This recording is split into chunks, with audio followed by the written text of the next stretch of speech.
Welcome, everybody, and thank you for tuning in to the official podcast of the Wisdom Factory Literary Society. Here we are committed to the practical application of knowledge so that we may develop ourselves to our true potential. Along with individual improvement, we seek to unite knowledge with action for the betterment of mankind. In order to accomplish our task, we facilitate dialogue and debate through literature and media, but most importantly, through lively conversations amongst individuals like you who are brilliant, experienced, and who maintain the ability to exercise sound judgment. In this episode, Preston, Jordan, and Nicholas hope to communicate to you some information regarding our purpose, our values, and our future. As we continue to establish a community for the wise and the virtuous, we wish to be as open and transparent as may be possible. If you like what we are doing and want to collaborate or are interested in becoming a member, please contact us via email or Facebook and we will return to you as soon as we can. Thank you. Enjoy.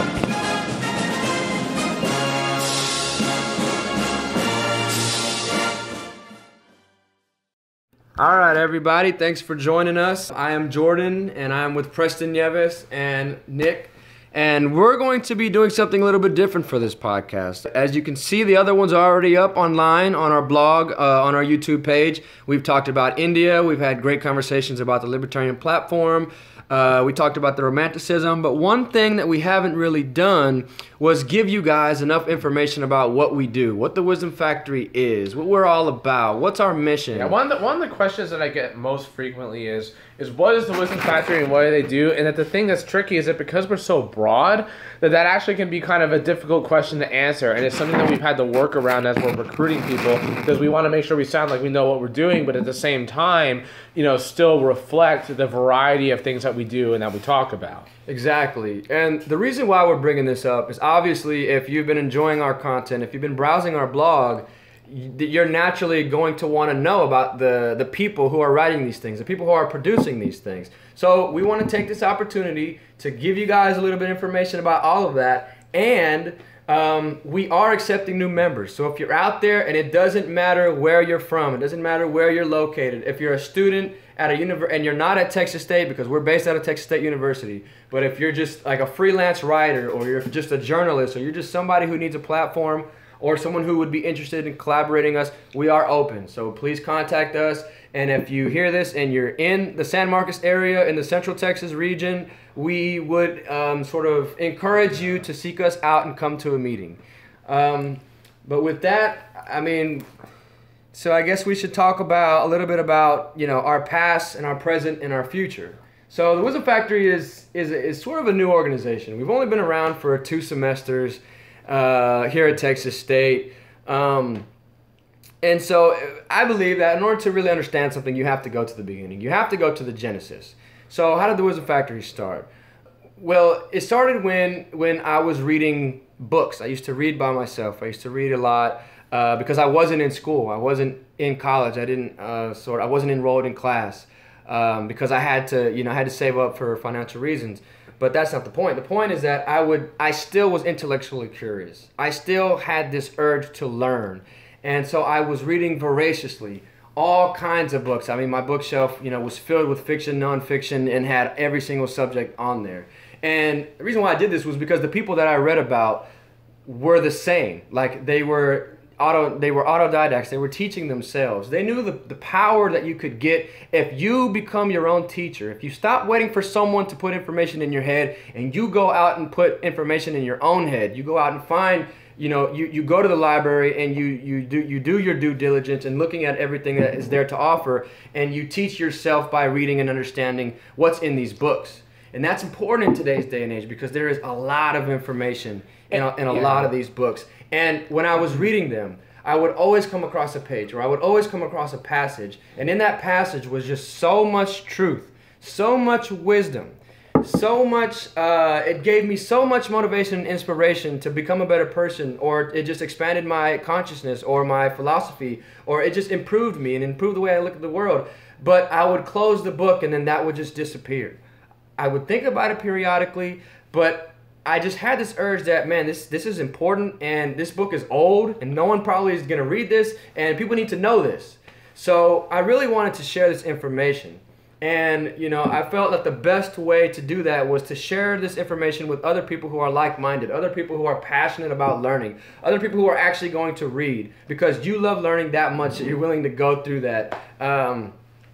So that was basically the fundamental, you know, among a lot of reasons, but it was just sort of trying to find wisdom in sort of literature. And so we expanded and we created the Wisdom Factory, and I met up with Preston, and then we sort of set out a vision about what we could do, and then we started talking about, you know what, it's not just enough to learn, it's not just enough to know things, it's not just enough to become the best person you are, but it's also about changing the world for the better. Like, in fact, a lot of what the Wisdom Factory is now came from the realization that we had to do more, because one thing that I really think is interesting about the Wisdom Factory is, you know, the idea's evolved. Yes. The idea has evolved, because I remember those first conversations that I had with Jordan, and we were talking about, you know, but like before it even existed, when we were still registering the organization, and that, you know, it wasn't a guarantee yet that it was even going to actually exist. And what it is that initially we were going to have like just a group of 12 people, you know, like I think what you compare it to, or some of this, like some of the things that they have in some of the Ivy League schools, yeah. You know, you have like a group and they come together and discuss stuff. But what it is that this, you know, this realization that we need to do more than that. That's how we got the blog. That's how we've gotten the podcast, that we're really branching out. And we could really be, you know, like a do-everything organization, that that the sky's the limit, and that when we're attracting people from a diverse range of backgrounds, like that's the thing that constrains a lot of organizations, is that they're about just one thing, and that people who are interested in that one thing are attracted. But the Wisdom Factory, since we're willing to adjust and adapt and talk about different topics, you know, we might talk about military strategy one day, but then we talk about music the next, that there's something in it for everyone, and that the variety of talent that we attract allows us to get involved in some of these side projects without compromising the core objective. Right, and we're going to get into the things that we do, because if you've been keeping up with the Wisdom Factory, you can see that we are an ambitious program, that we got our hands in all sorts of baskets, and we're trying to do all sorts of things. But going back to the beginning of the story, we had to do this because there is, like, everyone shares the same energy. Like me, like when I talked to Preston, he understood the concept of the Wisdom Factory from the get-go. And it's a very hard concept to understand. That's what we're going to try to articulate to you guys, because it's something that's difficult. It's something that is metaphysical. It's something that is larger than a simple mission statement. But I was going around campus, because when I finally got back to school, I read about these different literary societies. I read about Benjamin Franklin's literary society and what good came out of that. They started the firefighters union from that. They had so many inventions that came out of that group. There were so many ways. I think the stoplight came out of discussions from that group. There were so many ways. They started newspapers.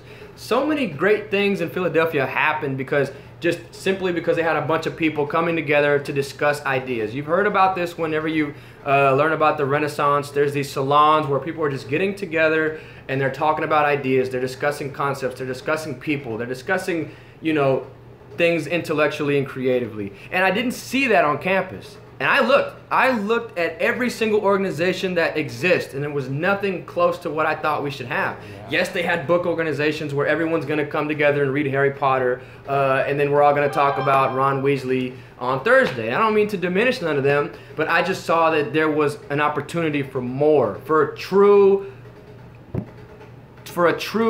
attempt at trying to get wisdom. Well, exchanging ideas, because that's really the key of it, is exchanging ideas, because there are a lot of organizations that talk about things of importance. Yeah. You know, I'm not going to dismiss what other organizations have done. You know, that you have, you know, college Democrats, college Republicans, you have the Alkek Literary Society. I mean, there's a lot of organizations that they talk about these issues. But what it is that a lot of times it's only done from one perspective or from one side or only in one way. Because, you know, like the Alcat Lit Society is like a bit more diverse because there's books about all sorts of stuff, but it's only from sort of one approach. You know, what the Wisdom Factory sought to do was to combine things. Like really the ideological diversity and the exchange of ideas is really what I find so beautiful about the Wisdom Factory. Like Jordan and I, we check each other's viewpoints on Russia and on China. You know, that like I think China is the greatest threat to American national security. Jordan believes it's Russia, and that when one it's China. But when one of us says something crazy and irrational based off of some sort of hyped up fear propaganda, whatever, that the other is there to be like, look, that's not true. Like I just got done explaining to Jordan about how, at least in the context of the Russian Federation, not the Soviet Union, that NATO expansionism predated Russian aggression, and that having that dialogue between opposing views and being able to critically examine one's own views based off the feedback of others is really important, because sometimes we believe crazy things because they align with our views and they sound nice and we want to believe them. Exactly. And it's not only me, because I can understand how that could come off as egotistical. It's like, oh, there was no other organization like this. But the reason why I'm telling you that is because when I actually created it and people wanted to join the Wisdom Factory, they told me that. They understood that no organization like this had existed on campus. So I was getting this type of feedback, that people loved it, that people took it and made it their own and ran away with the idea of the Wisdom Factory. And that's a little bit the story about how the genesis of us, how we got started. And since then, like Preston said, we're involved in all kinds of things. We got blogs, we've got podcasts, we've got we do all kinds of events. Don't tell them about the covert arm. We don't have a covert arm. We don't have a covert arm. Well, wink, wink, right? Yeah, we don't have. We're not armed. We have arms, but we're not armed. No, not at all. Not plotting to overthrow any governments. Okay, don't worry, CIA. We're just joking. We produce literature. No, but we do strategize. We do strategize on an international, serious look at grand strategy and things like that. Because at the Wisdom Factory, we believe that anybody can change the world. There is no credibility requirement. All you need is the will to think creatively, and your ideas are going to be valued, at least at the Wisdom Factory. They might deny you at some think tank because you don't have the right thing on your resume, but I want to hear what you have to say. Preston wants to hear what you have to say. Nick wants to hear what you have to say.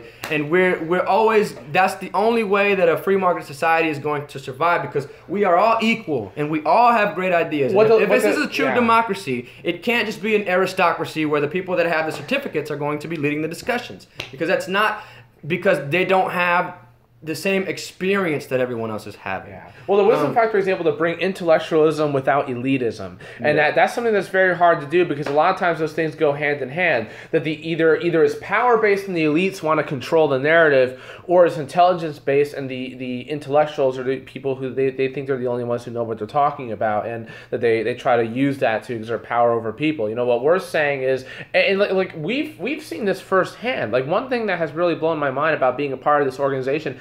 Sometimes these great ideas come from just random people who walk in, who are not even necessarily majoring in the topic of which they had a good insight, and that what can happen, like we can be talking about political science and they have an art major walk in and they say something brilliant. They say the most beautiful thing and everyone stops and everyone thinks about it, and it's just this aha moment.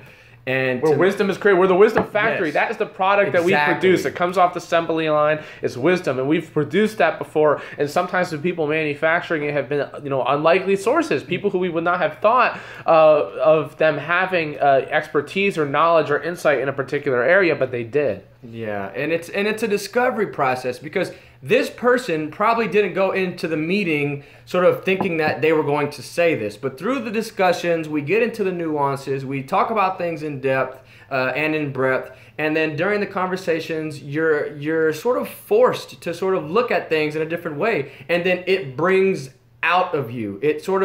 It comes from within you, maybe something that you didn't even know you knew, or something that you didn't even know you felt, or a position that you didn't even know you had, and it comes out into the group, and everyone's like, wow. And like Preston said, that wisdom was created because of this process, because of this discussion process, and now it's out there, and now everyone knows it. And sometimes in debate and dialogue, it can inflame your passions, because I've had those types of moments too, where I said something or I would not normally have thought of saying, and that I could be chill, but then Jordan says something about gun control or whatever, And and I just it awakens something within me, that I have beliefs that on the inside, like I feel those are true, and there's principles that I fight for, and then when I hear somebody challenging some of those ideological premises, I'm able to respond and have a debate with them, be able to do so in a way that's civilized, but that nonetheless engages, and then it really gets your mind going and makes you think critically, and it really tests you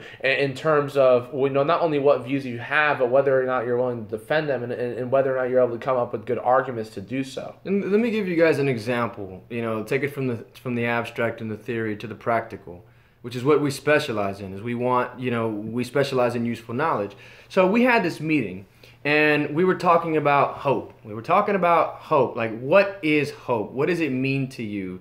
Is hope a good thing to have? Because obviously, if you have too much hope and everything falls through, then you're living in a fantasy land. You're in no touch with reality, and that could sort of really truly affect your life for the worse. But then again, you can also have hope, and that could get you through a lot of tough times, and you'd be better off at the other side. So as you can see, it's a very open topic that there's so much stuff in that topic to be examined. And while we were talking about this, we had a student named Parker Danks, okay?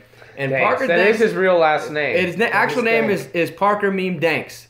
Look it up, ladies and gentlemen. Meme but Danks. he busted out with this phrase at the end of it was probably an argument Preston was making, and he said, "Hope." He said, "Having optimism present every day," or something like that. And then he took that sort of, and we all looked at each other like, you know what? That's a good sort of encapsulation. Or even that, what was it? I forget her name. That one girl where she said something about innocence and ignorance, like that. I'm gonna get to that question, but let me wrap this one up.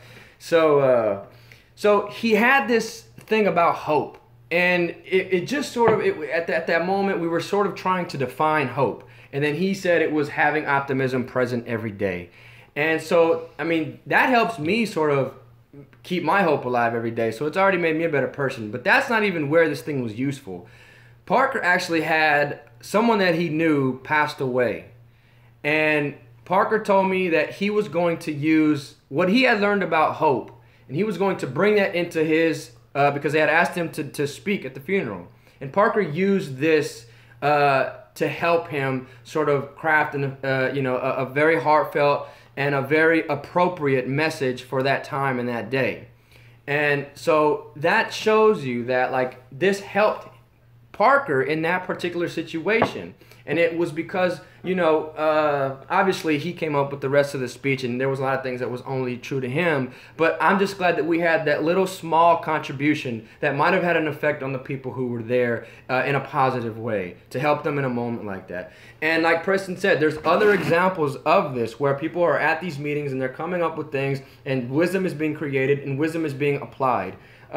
So now that we talked a little bit about that, Preston, what are some of the services that we have in the present? Like, what are some of the things that we're doing besides having discussions? Mm-hmm. Well, the Wisdom Factory, like I said, we're definitely big at actually, getting out and doing more than just discussions. And as Jordan mentioned, we try to be a pragmatic organization. We want to apply some of this knowledge.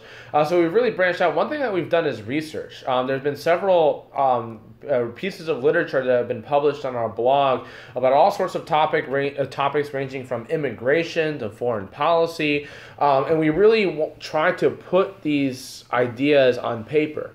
That way other people can read them. And that, we're not necessarily saying that like, the highest policymakers are going to read them, but they could. And even if they don't, there's other people who can read them as well, and it really makes you think. And even these podcasts, like we've done podcasts about some of these, about other topics, about geopolitics. About one time we did one about constructing the ideal orator, and that what we try to do is we produce content. We make sure that not only are we coming up with the ideas, but once we've found wisdom, once we've discovered it, we're creating something from it that another person can experience, and that it can be shared with them. Yeah. So obviously, like the Wisdom Factory, it works at its best when members are being themselves, and when members are sort of, they're sharing what they know, when members are sort of actively engaging in the discussions. And one member that we have, which we're really proud and really lucky to have, because, I always joke, I said, if we have, more Nicks than we have now, we could really be accomplishing some great things in the community. But we get people that are intelligent and that do know a lot about the world because they have experience and they have a background in certain subjects, and it adds so much variety and force to the conversation. And so it really comes down to the people who are in the Wisdom Factory, to the members, to the person who's on the fence about coming in, but they actually come in and they actually come to a meeting and they actually talk. So Nick, what was one of the things what attracted you to the Wisdom Factory initially? Like, what was it that sort of made you want to sort of come hang out with us and shoot the shit? Well, there were two reasons. And first one was originally because I was a friend of Preston's beforehand and a classmate with him in a class about foreign policy, international security and conflict, with a professor that we both know really well on campus. The other reason was which later became the main reason, what Preston and you, Jordan, have mentioned, that you guys are a factory for wisdom. You guys and everyone else involved is going to be producing some type of wisdom or a different angle on how to see certain issues or concepts that exist. And it's worked similar to what my personal philosophy is. And my personal philosophy goes like this, that everything has a reason. Every person has a reason for why they think that way, they act like that way, or just why. Why are things that way? What are the reasons? So in order for me to make a good decision, an objective one with as little bias as possible, I have to find out, okay, what is that opposing view? Why does that opposing view exist? What backs it up versus the views that I have? Yeah, and that's one thing that's really big in the Wisdom Factory is intellectual humility, because one thing I always try to do, and it's not easy because we always want to be right. Like that's the thing, we always want to be right. It's not easy. But one thing I always try to do, and that I've been getting better and better and better at the longer I've been part of the Wisdom Factory, is when I talk to someone, approaching it with the mindset that maybe they don't, but maybe this person knows something that I don't, and that you have to be willing to learn from other people, because other people have had different experiences. They might have seen a side to life, a side to human nature, a side to geopolitics or any discipline, a side to music, art, whatever. They might have seen a side of something that you haven't, something that you've been isolated from and ignorant towards, and you can't close yourself off to that. And it doesn't mean that you need to abandon your principles. Like obviously, when my views change, they change slowly, and they change because I've discovered new facts, not necessarily because I just had one conversation with someone. But nonetheless, you don't want to be overly judgmental of people, and you want to be willing to learn from what they have to offer. That knowledge is a great thing, and it's best when it's shared, and it has to be shared among people to have its maximum benefit. And that it's important to think about what another person might have to say, and be willing to at least contemplate their ideas, even if you're not persuaded by them or agreeing with them by the end of the conversation. At the very least, being willing to give them some thought, and that's really what makes the Wisdom Factory so special in terms of its ability to create unique ideas, because we live in a world that is increasingly polarized, especially with politics, but even with other things, like even with philosophy and religion. There's a lot of issues where we're very polarized, and we want to paint ourselves as righteous and the other people as bad and backwards, the enemy, whatever, bigoted, racist, unintelligent, whatever kind of bad words you could use to describe them. That we want to portray people like that. When in reality, in most instances, it isn't that simple. I mean, yeah, you might have some extreme cases, like you might have someone who's a Klansman where they legitimately are just bigoted and crazy. But that's the exception. Those are people on the fringe. That the vast majority of people, that they believe something because they've had a different experience, and that you have to be willing to give them a chance to argue their point and consider why the person might hold some of the views they do, even if they seem like really strange or offensive views to hold. Right, and that is very difficult to do, like Preston said, and like right now it's just not easy, because I'm pretty sure I don't have to tell any of you guys this, but seen how when people try to engage with each other intellectually in a conversation, their passions get the best of them. You know, it is I'm right and you're wrong, and so it's really, really hard to build a good foundation of actually understanding each other and understanding each other's position and having the humility to actually have this conversation. So in order to do that, the Wisdom Factory has to have a framework. We have to have a framework that sets the guiding terms of how our conversations are going to be had. And this is what allows us to sort of do what other organizations can't do. This is what makes us unique, is because we all adhere to these principles. Whether we know the letter of them or not, we understand that if true discourse is to happen, that there are certain guidelines that need to be followed. And just one of them, because we have a lot of principles, and I'll read one of you, but it sort of encapsulates everything Preston was talking about, and that is respectful discourse. So I'm just going to read that principle, and you guys are going to sort of understand like what makes us unique and how we're able to sort of find wisdom with each other, and how we are a multi-partisan group, and how at the end of these discussions we're not tearing each other's throat out, you know, despite how much some of us may want to. We are able to rein that in. So respectful discourse. As many of our operations rely on our members having the ability to participate in a healthy discourse, we must ensure that all members are respected regardless of their attitudes, values, and beliefs. There is to be no name-calling, no character bashing, or any type of hostility directed at others, period. While we certainly encourage our members to express their convictions and would never force them to accept ideas that are not consistent with their conscience, we nevertheless must overcome any impulse that would cause unnecessary tension during a discussion. We understand that debate will play an integral part of any discussion we have, but the goal of these dialogues is not to prove who's right and who's wrong, but to arrive at a point of consensus or to construct a synthesis of ideas. And I think that's important.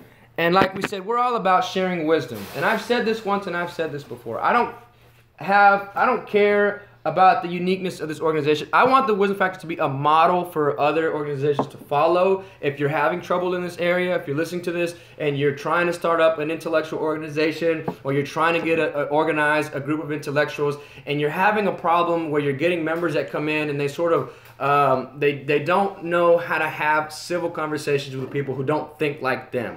That's obviously going to mess up everything that you're trying to do. So that's, you know, one thing that we do that we've sort of seen that really works really well. And I want to kind of jump on one part of that, because I like what you mentioned about consensus, because I think at the root of the problem when it comes to the inability of so many people and so many organizations to actually discuss issues in a way that's productive, let alone actually come up with solutions, is the fact that sometimes we approach this with the wrong goals. That consensus, you know, I'm of the opinion that in most instances, not always, but like in most instances, that you're going to have two extremes of pretty much any kind of view, and that the truth usually lies somewhere in between. Yes, it may be closer to one end than the other. That's undeniable. And that's part of where debate comes in. That sometimes one end, I guess, is more wrong than the other or more right than the other. There's a difference between being more right and completely right. There's a difference between being wrong completely versus being mostly wrong but having a point on a certain aspect of an issue. And at the end of the day, consensus is what we're aiming for, because when we see an opposing view, we want to be able to learn from them and be able to take what's valid out of that view and then apply it to what we already believe. That way we can have the best possible solution independent of any kind of ideological or political alignment we might have. And it takes a lot of thought and work to do this, but at the end of the day, when you do it, it's really worth it. Because these ideas that are a true synthesis of the perspectives and contributions of people from across the ideological perspective, those are the ideas that solve problems. Those are the ideas that are able to change policy or change culture or change mindsets without raising some of the objections rather that the other side might have to the most extreme version of the proposed idea. Yeah, and there's been many times in many conversations, I mean, I mean, it hurts, guys. It hurts when you have to swallow your pride and someone shows you like a statistic that sort of counteracts your argument, or someone makes an argument that is, I call it that it's a golden argument, that you just can't refute it. Like, if you have any standard of common sense, you know that you've been had. When you're just at that point where you realize that you are wrong. Yes, that there's no ifs, ands, or buts. There's no, well, I'm right about this. There's no, well, that's a different perspective. No, you are wrong. And trust me, if you're having conversations with Preston or Nick on a regular basis, this is going to happen to you. It's going to happen to you. Where you realize, that, hey, you know what? There's just too much sort of evidence and too much constructive logic in this particular point. I have to, but it's a good thing, because it's not a bad thing. If you can get over that sort of ego hurt, what's on the other side is a reward, and that is a new understanding and a new perspective, and something that really makes you a better thinker, and someone that helps you sort of get closer to the truth, as it were. Like we've a good example of this, actually. Like, this is an issue where Jordan and I have both brought each other closer to the center. Is the F-35, and on both sides with the F-35 program, there have been some of those golden arguments. So, like, for example, on my side, dissing Jordan, it's been like stuff about the maneuverability and the reliability and how it stacks up to certain planes that like the Russians and Chinese have. But on my side, it's been like the versatility and some of the logistical advantages that it has. About interchangeability of parts and stuff like that. Marketability. Yeah, marketability, and that we both come to these times. Consensus. We both come to these times where, like, man, the other side has a golden argument where it's like you can't refute it, that the F-35 is or isn't this, and that's the end all and be all. It's objective truth, and that what it is, that both of us have less extreme views on this program than we did to start with. Like, at one time, Jordan thought it was the best plane in the world, and I thought it was a complete waste of money. Now, like, we're very toned down versions of those. I still think there's better alternatives, but I recognize the utility in it, and similarly, Jordan, he still thinks it's a good plane, I recognize the limits, the limitations, and the fact that may not be as good as Lockheed Martin wants us to believe it is. Well, I have a quick question, and it's that, why is it, are we all setting ourselves to be Dark Soul bosses? What the heck? Intellectually, I mean.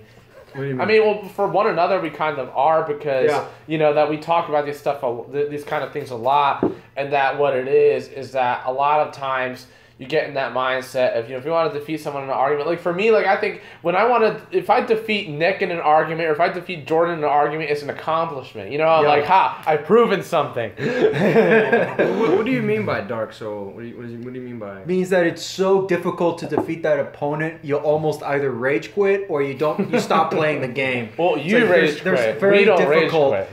It's very difficult to win against that opponent, and if you did, it would take a long time to do it and a lot of maneuverability to do it. And you might, be out there because another aspect of actually sort of engaging with other people intellectually, and this might be a reason why a lot of people are not able to do it. It's not because they have big egos. It could actually be for the opposite reason. You're scared to engage with conversations with people because you don't feel like you can hang with them intellectually. You don't feel like you can go toe-to-toe with them. Yeah, you might feel like you're right, but you can't express yourself the way that they can express you, or you're not as sort of structured in the way that you counteract them, or you don't feel like girl in our class, or you don't feel like you have the proper, or you don't have the sort of judgment and the insight that they do. Or the creative capacity. So there's a lot of ways that there's a lot of times when, especially in the Wisdom Factory, where you're going to feel intimidation from another person's intellectual capacity or their creative capacity. But one thing that we also do, it's not just we're not just an intellectual organization. We're not trying to find out who's the smartest among everybody. It's about growth. It's about personal growth. And I just want to sort of give a little bit of anecdote about history, okay? And competition is important because and it's not even competition. I shouldn't say competition, but sort of the courage that it takes to have these discussions. Obviously, if you can get past that intimidation, you're going to be way better for it because you're going to be able to articulate yourself and you're going to be able to grow as a person. And then you're not going to have that intimidation no more. You're going to be able to go up to anybody and tell them what you think and why you think and have a constructive conversation. And how much is that going to benefit you for the rest of your life if you can hone in on that one particular skill. But I just want to bring something up that might encourage you if you're out there right now and you're going through that.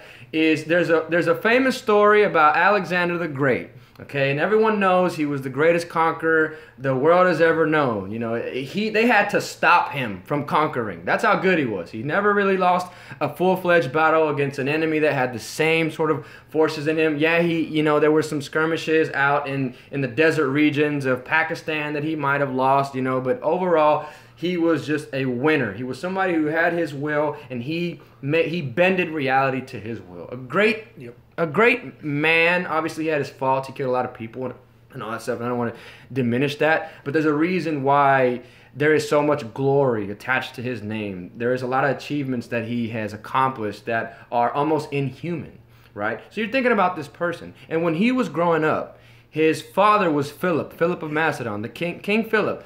And he had, as you know, Aristotle was Alexander's teacher. At that time, they had the best education. And at that time, everyone was competitive. And Philip kept having kids. Alexander was his first. And Philip kept having kids. And Alexander looked around and he had brothers everywhere. And all of them got exemplary training. And every year, another child would reach an age of where they were able to sort of enter the educational system or enter the military educational system. And Alexander looked to his dad and said, "Father, do you not trust me? Do you not think that I am going to be the king? Why are you trying to groom somebody else to be better than me?" And his father said something that stuck with Alexander and helped him become a better person. And he said, "Alexander, if I surround you with talent, then you have all the more reason to surpass them in merit." And that's what we want you guys to feel, to remember, is yes, there's a lot of talented people around you, but that just gives you all the more reason to truly look inside yourself and awaken within you your best self and to give everything you got to the conversation if that's what it requires of you, and that you can just believe in yourself and that you can sort of accomplish more than you really think you can. And that's for those people who might feel intimidated if you're in or around a circle of really, really educated and experienced people. But sort of going away from there, you guys sort of brought a topic up that we talked about, which was the F-35. We talked about China and Russia, but sort of give people who might be listening to this a sort of preview of the types of topics, the range of topics that we might be discussing should they choose to follow us, subscribe to us, or join us.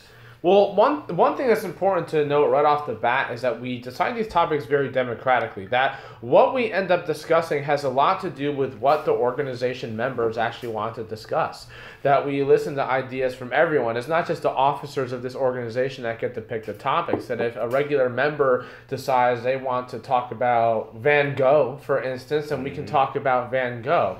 And that we're not constrained into types of topics that we're able to discuss. So, the geopolitical stuff, that's one angle, right? That is one thing that we have done. We've talked about China, we've talked about Russia, we've talked about F-35, Brazil, India, those types of things. Economic warfare, hybrid warfare, Russia's activities in Ukraine, autonomous weapons, you name it.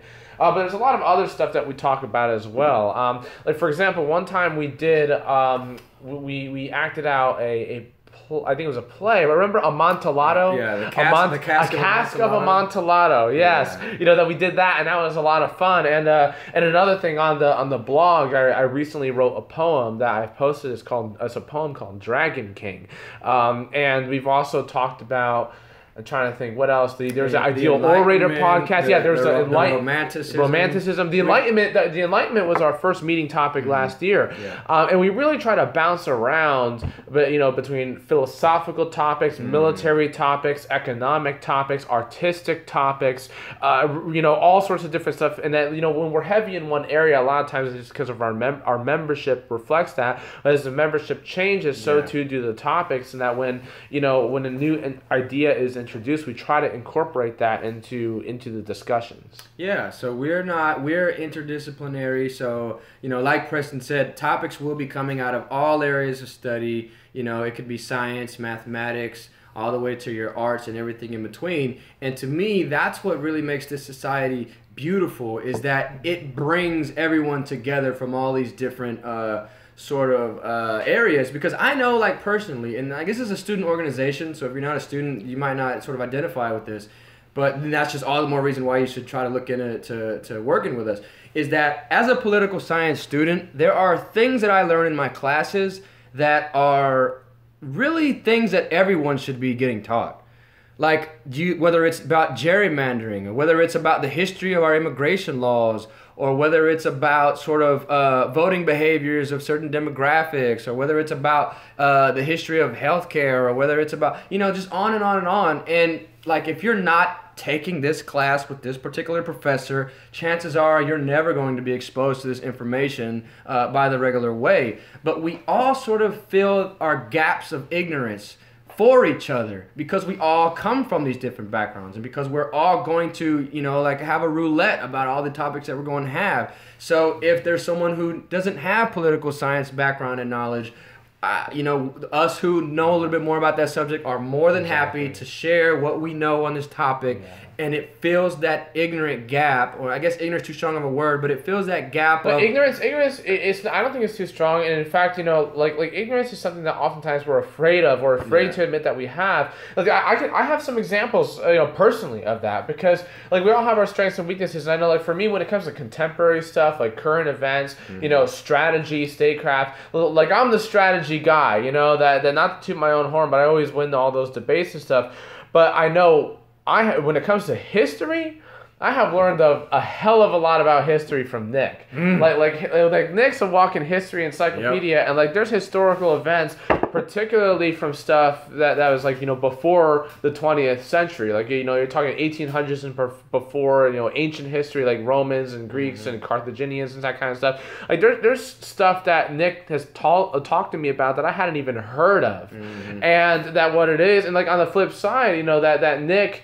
When it comes to debating and when it comes to strategizing, that in the past, like he hasn't always been up to my standard. It was spotty. Yeah, like but he's learned from me, and there's been that exchange, and that what it is that there was areas of history where I was ignorant, and there were areas of strategy where Nick was ignorant. But rather than running away from that, we decided to confront our ignorance and like, no, we're gonna realize like yes, we're gonna admit that we're ignorant, and we're gonna solve that problem. We're going to learn, and we're gonna choose not to be ignorant, and that leads to a lot of personal and intellectual growth. We've actually go ahead, Nick. I'm sorry. Even up to this day, me and Preston, we would joke basically that we were two sides of the same coin. It was kind of scary at times where we'd have so many topics to discuss, and yet we'd end up with the same similar solution or similar methods to do it. Basically, whenever people asked about each other, of us, if people asked Preston about me, he would say that in terms of history and some other departments,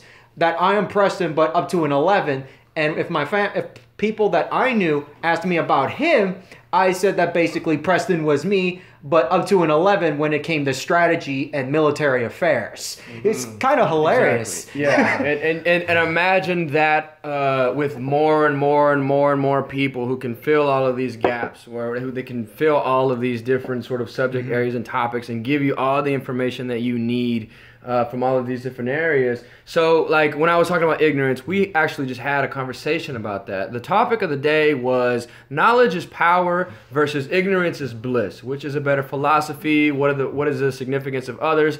And yeah, there was a lot of good things to go around. But the reason why I said that ignorance might be a little bit too strong is that there is a connotation of it. And what we sort of talked about was that with ignorance, there comes like a sort of a choice factor where you can choose to be ignorant, where you can choose to sort of, you don't want to know about something. And I don't think that applies here. So, I think we're fine. I think we're all fine, but, I just sort of wanted to put that out there because I'm not trying to, because that can come off as elitist, as you're ignorant in this area. But Right. I think Preston did a really good job of explaining what we mean by ignorance, Yeah. because a lot of words have multiple And meanings. it ties and into intellectual humility, because it's I think ignorance is only elitist if you're using it like just for everybody but yourself. But like part of acknowledging ignorance is also acknowledging your own ignorance. That and what it is similar to how I see ignorance in other people. Sometimes I also acknowledge that there are areas in which I am ignorant, and that we have to be conscious of that and try to develop those areas. That way we can escape that ignorance and gain intelligence and gain knowledge. Because to me, like, ignorant can mean like you're stubborn in the face of facts, whereas when we say ignorance, we mean just an absence of the possession of the information. But moving on, so that's what we sort of do now. I think we've done a really good job of explaining to you about all the things you should do and why you should want to join, and how, we're not in this world, in this 21st century day and age. You're out there, you don't know what's true, you don't know what's false, you don't know what's pure opinion. Everything's blurred now. But the Wisdom Factory... Alternative facts. Exactly. The Wisdom Factory is committed to honesty. And like when people sort of talk to you and give you information, there is no agenda. There is no, we're trying to get the Wisdom Factory to vote straight line libertarian or Republican or, this or that. It's literally about the information. So if you're looking for somewhere, because everywhere you look, you seem to be getting false information, stay in touch with the Wisdom Factory, because so far, I can't speak for us in the future. Hopefully, we'll be in good hands. Hopefully, we don't turn into like CNN or something. Yes, exactly. But we have nobody pulling our strings. We have no money. We have $0 in our bank account, and we don't take money from anybody, at least not yet. So that lets you know that we're just saying what we feel and what we believe, and we have no allegiance to no particular ideology, outside what our conscience impels us to believe. So a good thing that you're going to get with the Wisdom Factory, if you join it or if you follow us, is you're going to get the true, you're going to get a sort of an honest and true version of whatever it is that we're talking about. There's no spin. There's no spin at all.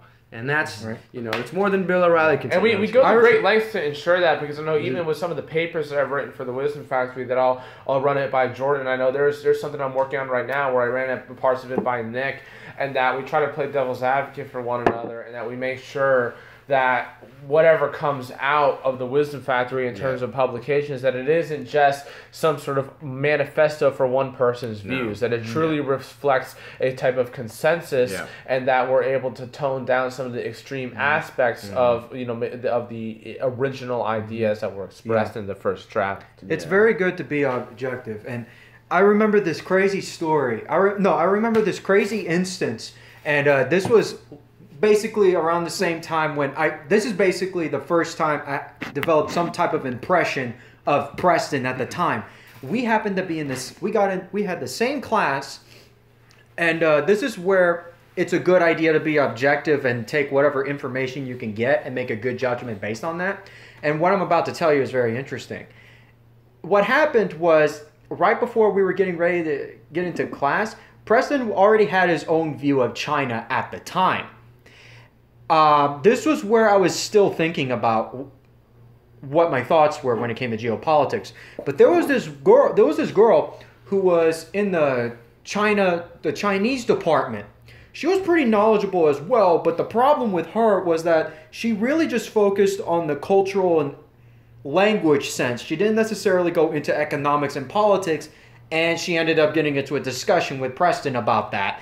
And it only took about less than 5 minutes not even 5 minutes, more like 2 minutes, until she just ended up dropping the class, like literally the next 2 days later. I feel bad. I feel bad about that. Like what happened was, she was saying China wasn't that dangerous, and I forget exactly what I said. It's been a while, but I gave like this really good argument as to like why China is not only dangerous, but like the most dangerous country in the world at this time. It was like she was kind of in shock. And I was watching that, and I'm like, Oh. It's like one of those things. Like, it's like a complete diss. Like I remember one time we were roasting on each other, and you had said something to me, and then Jordan's like, "Preston, do you need me to call the fire department?" Like, that was a sick burn. You know, like, I can't remember what it was, but like Nick said something I just couldn't respond to. It was like a roast, and it's like, oh, well, that's kind of what happened here. You know, it was like one of those. Except instead of being the one roasted, I was the one doing the roasting. But it really the similar process unfolded. And that's gonna happen. That's gonna happen. Oh, yeah. And you have to be able. You cannot react like that. Dropping out of class. I mean, come on, who does that? You know, like we said, put your bootstraps on. You know, muster up your courage and go right after Preston and attack him on that idea. If you believe that China is not as big of a threat, I mean, we'll be willing to listen to you. But I mean, there's arguments for it. Like, think about it. The like appeasement towards China and the idea that China's not a threat. Like that's mainstream foreign policy. That's what we followed for the last 40 years. Like you know that there's arguments out there that you can use to support that side. It's just a matter of doing the research. Yeah, exactly. At the very least, you don't want to sort of hit Control Alt Delete and just avoid the discussion entirely. If it really upsets you like that, there was a fact you can't just rage quit like that. There's no rage quitting here. We have had that in the Wisdom Factory. That is true. But you know, so that's what we encourage here. And obviously, you know, people, when we talk about these things, people get emotionally invested. And that's fine. We're not going to influence anybody. We're not going to tell you, hey, you need to believe this. Yeah. So you never should feel like you're being attacked at that level, because once somebody does that, they're wrong. I don't care what they're saying. You're not going to do that to anybody in this group. That's not how we operate. And when we do, that's when we'll see destruction fall upon this organization. So, you know, but with that being said, I think we've talked a good portion about what we do. But one of the things that somebody told me today, because I don't know if we've mentioned this, but today was sort of student organization fair. So we were out there inside the ballroom, and all the organizations set up their booths because they're trying to recruit members, give information out to members about what they're doing. This is a bit of an extension of that. But man, let me tell you guys, the positive feedback that I got from what we're trying to accomplish here, in the status quo, what we're doing now, was overwhelmingly positive. People are so intrigued and interested about what we're doing. And that's only, and one of the greatest things that someone told me, the greatest compliment that I could have gotten, was that we are unique and that we're doing something important. And not only that, but they told me something, and they said that all these other organizations that they've went to, because they went to maybe 25, 30 organizations, and they said that every organization is specific. It's talking about one thing, and everyone has their niche, and that's what they do. It's very rigid. But the Wisdom Factory is evolving. It's constantly evolving. It's growing. It's doing a lot of different things. And while everyone is getting narrower and narrower, we're expanding and expanding. So that is one of the most important aspects about the Wisdom Factory, is what it is today is not going to be what it is tomorrow. That's one of the things that we prioritize, is that we're constantly challenging ourselves, we're constantly evolving, and we're constantly looking and pushing ourselves to develop, what should this organization be, and how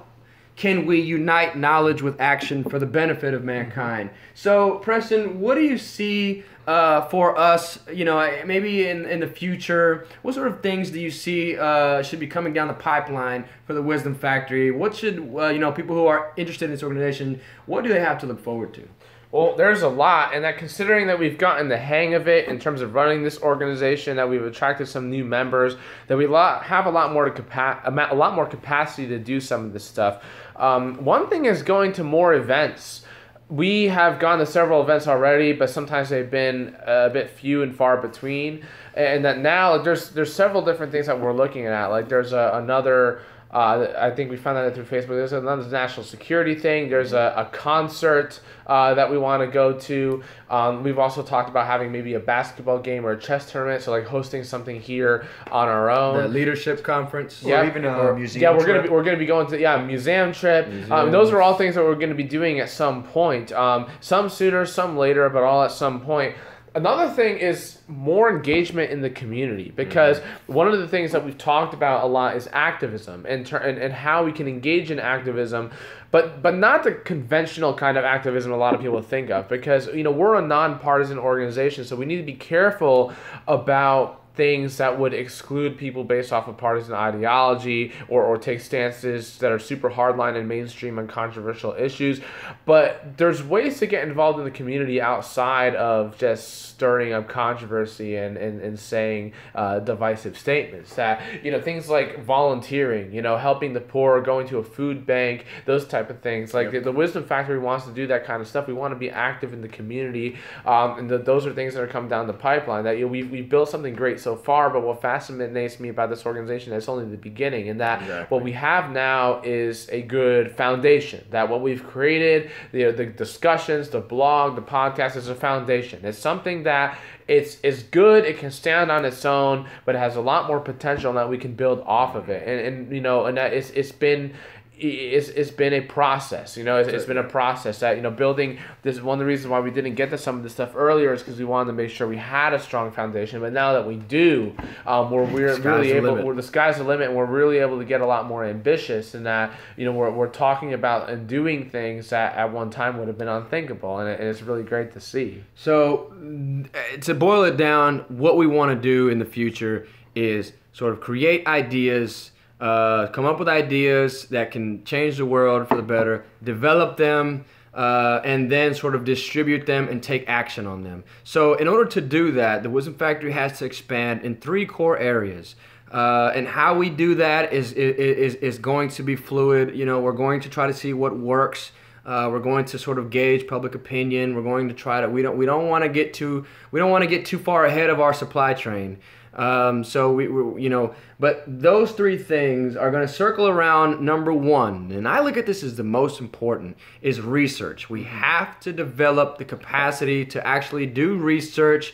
Once we have a topic, once we've talked about that topic, sometimes a topic is just so interesting, or sometimes there is so much emotion and passion involved in a certain topic that we feel like there should be an extended discussion on this topic. That, we can't just throw it away and talk about something next week. Something needs to be done. And so it might not even be that something needs to be done, but it might be that people need to have this information, or that the story is not fully delivered to the people in a way that it should be. So we are in the process of creating a research department where we're going to do heavy-duty think tank, academic center type researches, where we have our sources, where we're putting papers together, maybe 25 pages, 100 pages, where we're all collaborating, where we're spending hours looking online, trying to get all the information we can, sorting out the bullshit from the truth, and sort of putting something together on a given topic that's something that's going to be worthy for you to read, that it's the truth, that it's something that we put a lot of work in, and that it's something that it takes time to do, but it would be worth the read for you guys to read that, and that's step 1. That's step 1. So this is a long process, you guys. In order to change the world, it's not going to happen overnight. It's not going to happen with a couple clicks and a couple presses, on your keys. It's a process. So the next step is activism, and it's sort of getting the ideas out there. Well, actually, that's not the next step. The next step is public relations and media. So once we have the literature, now we need to sort of distribute that. We need to make sure that we have, like Preston said, an influence in the community. We need to make sure that we sort of we are networking with other institutions, whether they're, we're starting off local. So we're going to try to get involved with the different news outlets. We're going to try to get involved with city council. We're going to try to get involved with other universities in this area, other student organizations. We're going to network within the community. We're going to use social media. We're going to use, our media, we're going to get to the online community. It's about building a presence, inside our community, and sort of now we can take our literature. So as you can track this, we had the idea and the discussion. We developed it with the research. Now we're sort of spreading what we know out into the public with our media and public relations campaign. And then finally, what we're going to try to do is, if there's a consensus in the Wisdom Factory, and if there's been enough due diligence in the research, and if we've reached enough people with the media, and if there's enough people who are interested in the group through the discussion, we're going to put all that together and actually go and campaign for change. That means going out, and that doesn't mean going out with pitchforks and guns and trying to storm the Bastille. We're not. You at this point, you should already know the Wisdom Factory is not like that. But we're going to try to think, brainstorm, because it depends on the context of what we're trying to change. What is the best way to advocate for change for this particular issue? And so that, to me, is the long-term vision. When we can actually change the laws and the way that our society is governed, or put pressure on a certain individual, or do something that changes the world for the better, then I think that's when we're at our best. And when we can get those 4 phases working together and clicking together, and allowing our individuals access to that, allowing our individuals to actually use the Wisdom Factory to make the world a better place, that's when I think that's the vision, that's the goal, that's what we want to do. And so far, so good. Yeah. So, and what's interesting too is a lot of this stuff, really with the exception of activism, we've already kind of gotten started on, and it's just a matter of standardizing it and making it look more professional. Like with research, we've already had several things out, some good quality stuff too. Like I know Jordan, you wrote some stuff about immigration. I wrote some stuff about foreign policy. Right now, I'm working on something, and that, Nick's been giving me feedback on that. Yeah. But I really think that the next frontier is, like, how think tanks, they'll have like a monthly publication or a yearly publication or something like that. That's really where we need to be. Right now, it's been kind of sporadic, and with us being college students and having classes, we're already writing papers as it is. It's going to be challenging, but we're really trying to push ourselves. That's what the Wisdom Factory is about being exceptional. That we don't want to let these challenges get in our way. That we need to make sure that we're able to overcome them. And then media is kind of a similar thing. That with this blog, like, it's interesting looking back on the blog, all the stuff that we have over the years, and that we've expanded into poetry and these different topics, and then with the podcast, and that's kind of a similar thing. And that what we're trying to do is just make it more consistent, more professional. Like, that's one of our goals for this semester, is to do more podcasts. That in the past we kind of did them when we felt like it, whereas now we're trying to do one every week. Sometimes it'll be more, sometimes it'll be less, but that's kind of our ballpark goal in terms of we want to average. We want to average at least once a week. Yeah. So final thoughts, Nick, before we wrap this up? Final thoughts? Yeah. Is there anything you want to say to the people out there who might be thinking about taking the dip into the Wisdom Factory, or or have the search of knowledge? One of the greatest pursuits in life, the pursuit of knowledge. The search for knowledge. Well, I would say try not to be biased. And I mean, that's extremely difficult. But if I had to give any recommendations for that, I mean, I would say just, one, you have your problem.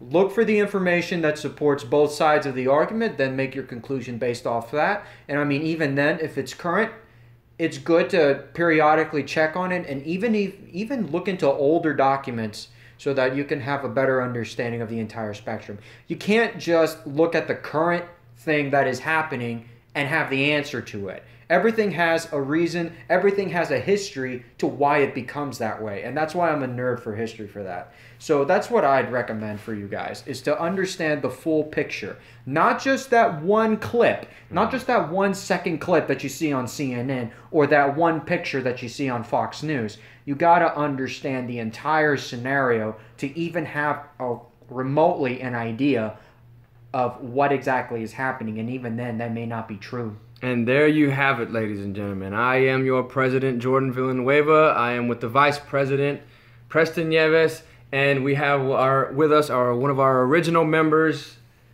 Nicholas Flores. And that'll about do it, guys. And we know that our call sign is wisdom, virtue, and victory. Thank you, guys.